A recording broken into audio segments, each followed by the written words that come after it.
上集食完小食湯麵做午餐，大食嘅朋友一定覺得唔夠飽。今集繼續同大家分享我喺首爾晚餐食咗啲咩。第一間係位於弘大站李太祖脊骨土豆湯，4人份大概有8嚿排骨，每一嚿都好大件，肉量非常多，肉質軟嫩，湯頭嘅辣度都正常，一口接一口咁飲都唔會覺得好鹹。但可惜入邊嘅配料只有菜乾、薯仔，感覺上就有啲單調，所以最後加埋拉麵增加飽腹感。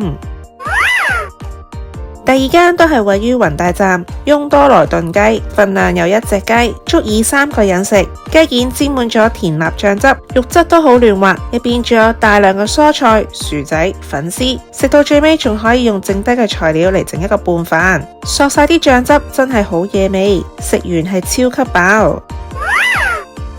第三間都係位於弘大站延南豬腳1987，呢一間嘅特色就係炸豬腳，套餐包埋小菜，一大盤上菜，睇落好豐盛，但份量其實只夠2個人食。炸豬腳嘅外皮炸得好香脆，肉量算少，有啲部分炸到會有啲乾，一定要配搭小菜一齊嚟食。呢一間嘅口感同普通嘅豬腳係有啲唔同，但係始終我心目中嘅 No.1 都係滿足5香豬腳，豬皮鹹香 Q 彈，肉質入口鮮嫩，一啲都唔鞋口，再配上椰菜大蒜汁，酸酸甜甜，非常開胃。今次仲試埋佢哋嘅辣豬腳，口感一樣都係 Q 彈，充滿骨膠原，一啲都唔辣，份量又夠多。呢一間真係我每次必食之選。第四間位於景福宮站來情隻排骨，呢間係專食炭燒豬肋骨，喺門口嘅位置已經聞到香噴噴嘅燒肉味。2人份量大概有10條豬肋骨，上台已經係燒好咗，可以立即食用。外層微微焦香，濃郁嘅醬香味，骨邊肉質有彈性，輕輕一扯容易拆肉，配上蔥絲、生菜，層次感更加豐富。再食一啖蒸雞蛋，口感嫩滑，最後要食埋醋雞麵，湯底係用上雞湯加上米醋嘅酸味，酸酸甜甜，食落好清爽，非常解膩。第5間係位於新輪宴站三山會館，呢間係專食泡菜鍋，今次叫咗泡菜炒豬肉套餐，包埋有煎豆腐、雞蛋卷，食材非常簡單，醬汁惹味，唔同嘅配搭有唔同嘅口感，最後剩低少量嘅泡菜豬肉，可以加入紫菜、粟米整個炒飯，微微嘅飯焦，飽滿嘅口感。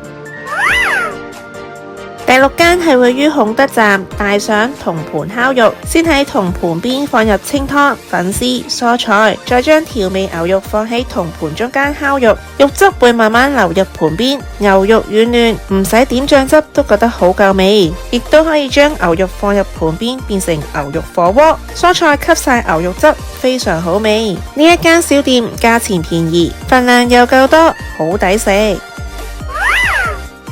食完晚餐點少得宵夜，今次都有食到2間明洞嘅熱門宵夜店。第一間係元堂馬鈴薯排骨湯，24小時營業，晚上11點鐘仍然座無虛席，菜式非常多，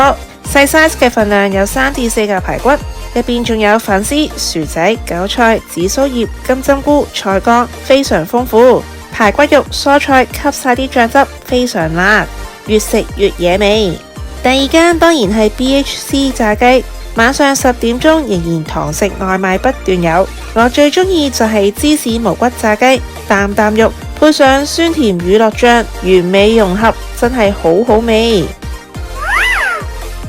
食咗咁多集，10日釜山首爾美食之旅正式完結，唔知道有冇一間啱你口味呢？睇完又中意今次嘅分享，記得俾個 like 同埋 share 出去。想知道更加多韓國美食就記得訂閱呢個 channel 啦。